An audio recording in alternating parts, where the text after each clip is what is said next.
Okay, so this is my activity 2 for info system, which is creating relationships between tables. So remember in our activity 1, we created this table here.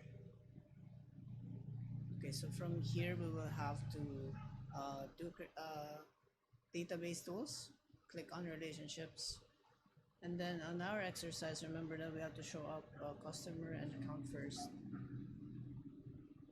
Actually, just put these two together, that will work. So as you can see here, this is kind of wrong because we have to relate customer ID to the purchase order number. So in order to do that, we just have to simply click on customer ID, and then create new relationship. In a second.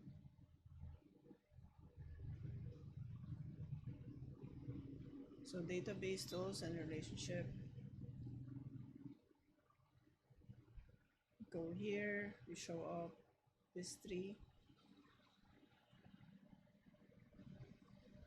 As you can see here, we have already related the customer and account to their purchase order number to the customer ID. So we just have to click on OK. And then here we will have to relate, let me just move this here. We'll have to relate purchase order number to the order number. So in order to do that, we just click here, create a new relationship. It has to be account, and then from the right side it has to be transtable, and then you have here your purchase order number should be connected to the order number. So we have to click create. It's a one-to-many relationship, so it should show up like this. Just grab a screenshot of that, paste it into my report. There we go. So in this example, the relationship between customer and account represents one-to-many relationship, and then translating to each customer ID could have many purchase order number. Likewise, the relationship, account, and the transaction table. So now that we have created our relationships here, proceeding to the step 2 of our activity, make 5 appropriate queries, single and or multiple based. Okay, so for here, we will have to create a query for the customer address. So in order to do that, we go here, and then we go to create query wizard. And then what we have to do here is just to do a simple query address that actually contains your customer ID, customer name, and address. So it is quite feasible to separate the client's name, ID, and the address from the other customer data by using this query. So by doing this, we just have to click on simple query. Again, we just have to add in here customer ID, customer name, and address. And then from there, we just have to click on next. And then here we just have to rename this as customer address query. And then right after that, just click finish. So this will be what will be looking like.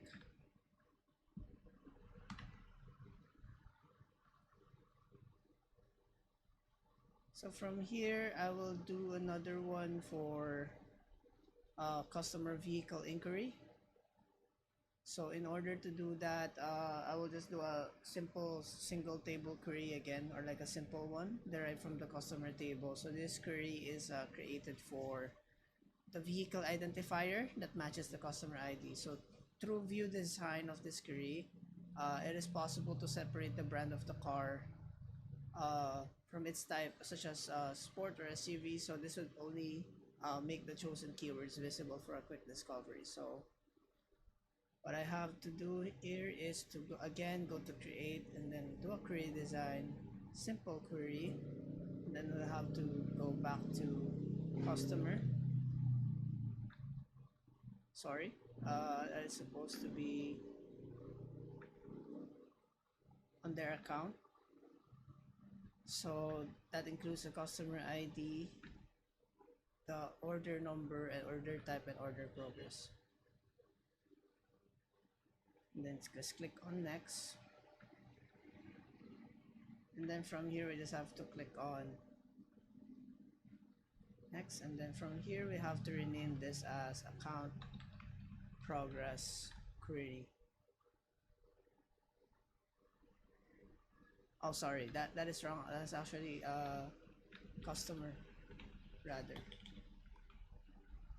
customer vehicle query. Yeah.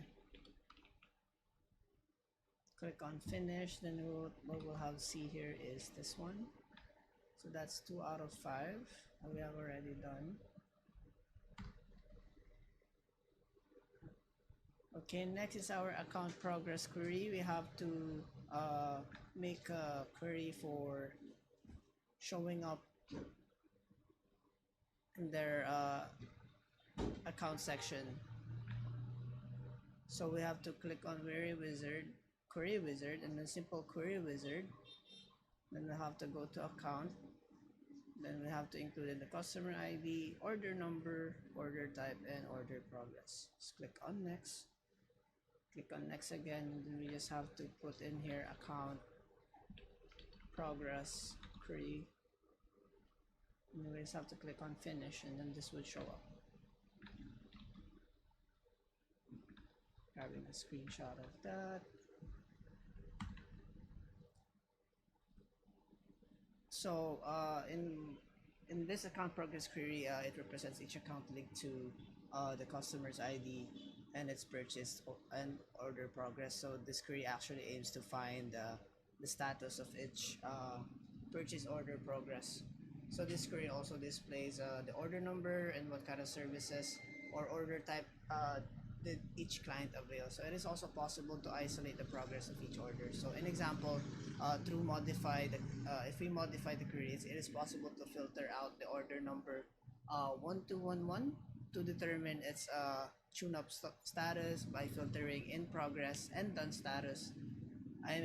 We are able to find which services that needs prioritizing. Okay, next is our accounts purchase query. So in our accounts purchase query, we just have to go into their account and then grab in their purchase order, date ordered, and purchase order type, and their customer ID in the selected areas. Okay, so from here, we will have to do multiple table query. So just click OK here. Go back to account, customer ID. Then this will also include our purchase order number, date ordered, and then the order type. Just click on next, and then rename this as account purchase query. You just click on finish. Sorry, I think there's a space. So there we go. That will show up your customer ID, your purchase order number, your date ordered, and purchase order type.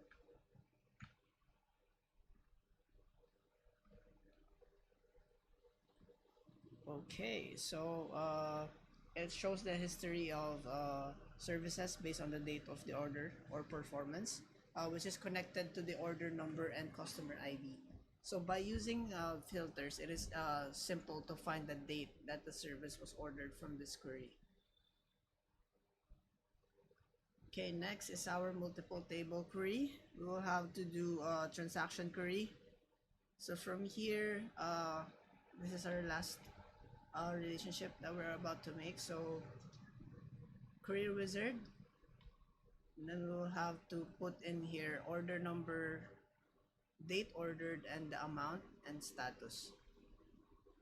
So from here, we will have to go to the transactions table.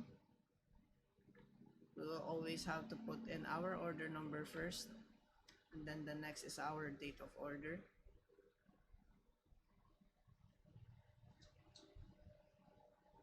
Here in the customers table,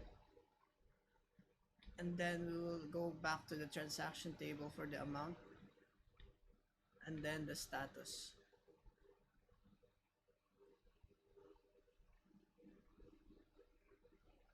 which is the purchase order progress.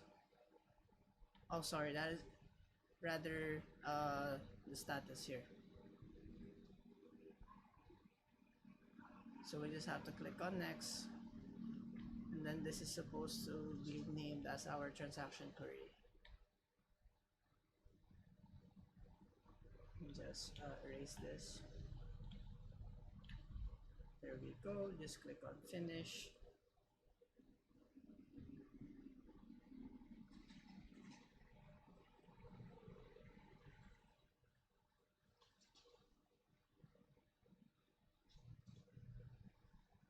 Just have to click on save.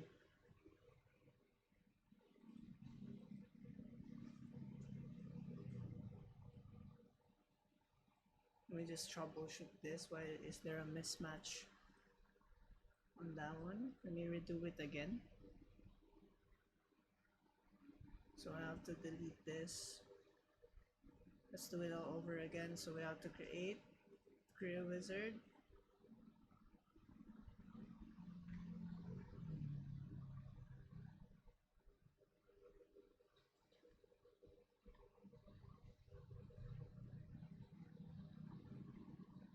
So we can do a simple query on this one. Again, back to the order number.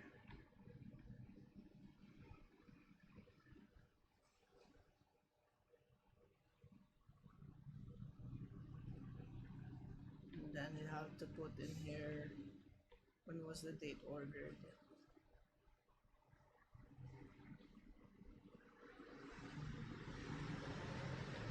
And after that, the amount on the trans table. And then next is the status. So I have to click on finish.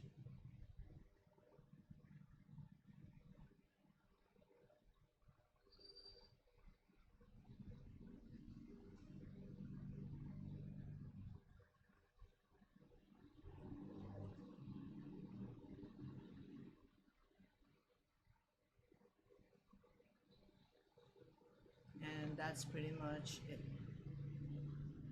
It should look like something like this. And I will put the screenshot here. And that is it for my activity number 2.